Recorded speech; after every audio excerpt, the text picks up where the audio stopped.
नमस्कार सेवारो साथीहरू, म जापानको टोकियो सिन्जुकुबाट र आज चाहिँ यो जापानमा रहेको एउटा खानागावा प्रिफेक्चरमा रहेको एकदमै प्रसिद्ध पर्यटकीय क्षेत्र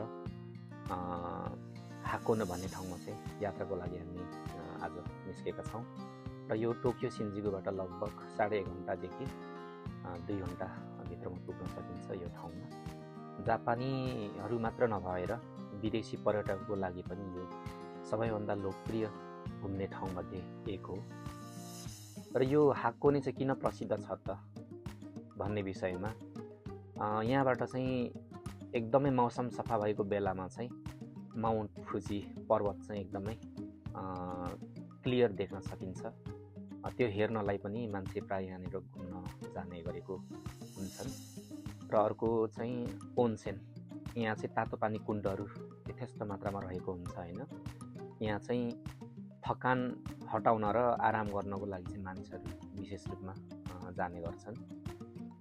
त्यसपछि चाहिँ ज्वालामुखी क्षेत्र हो यो। अब ओवाकुदानी भन्ने एउटा सक्रिय ज्वालामुखी क्षेत्र हो हैन। यसबाट चाहिँ सल्फरयुक्त धुवाँ चाहिँ जहिले त्यसपछि चाहिँ केवल कारबाट एकदमै रमणीय दृश्यहरू अवलोकन गर्न सकिन्छ यहाँबाट हैन।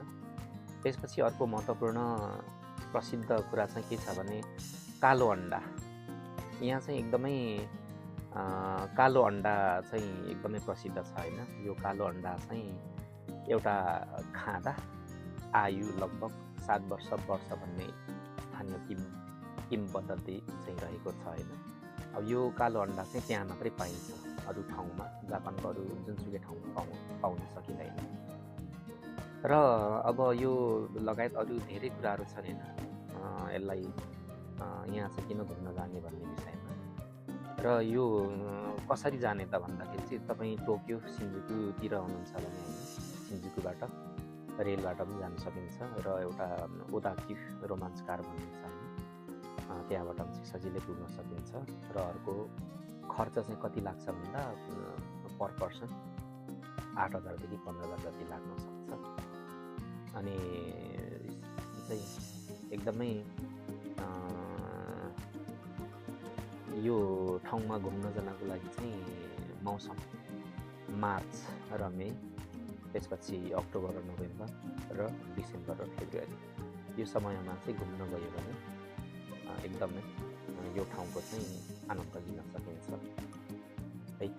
अब यो अरू कुराहरू पनि धेरै छन् हैन यो ठाउँको विषयमा त। अब अरू इन्टरनेटतिर पनि खोजेर हेर्न सकिन्छ। मैले चाहिँ यो भिडियोमा यतिलाई हाकोनेको बारेमा चाहिँ जानकारी सेयर गरेँ। तपाईँहरू पनि यहीँ नजिकै हुनुहुन्छ भने टोकियोतिरै हुनुहुन्छ भने घुम्न प्रायः अब मान्छेहरू चाहिँ गइसकेकै हुन्छन्, गइरहेकै हुन्छन्। र इनकेस कोही जानुभएको छैन भने यो ठाउँमा घुम्न जाँदा फरक पर्दैन, एकदमै राम्रो ठाउँ छ है त। हस् त, धन्यवाद। अर्को नयाँ भिडियोमा पनि यस्तै जापानकै यस्तो रमणीय ठाउँहरू, प्रसिद्ध पर्यटकीय स्थलहरूको बारेमा सम्भव भयो भने फेरि र तपाईँहरूले मन पराइदिनु भयो भने फेरि यस्तो भिडियोहरू लिएर यहाँ समक्षमा उपस्थित हुनेछु। हस् त, धन्यवाद। माया गरिदिनु होला र सब्सक्राइब पनि पो गरिदिनुहुन्छ कि है। त्यत्रो ठुलो युट्युबर बन्ने त होइन अब यसो टेक्नोलोजीलाई सदुपयोग गरौँ कि भन्ने मात्रै हो है। सेवारो, नमस्कार।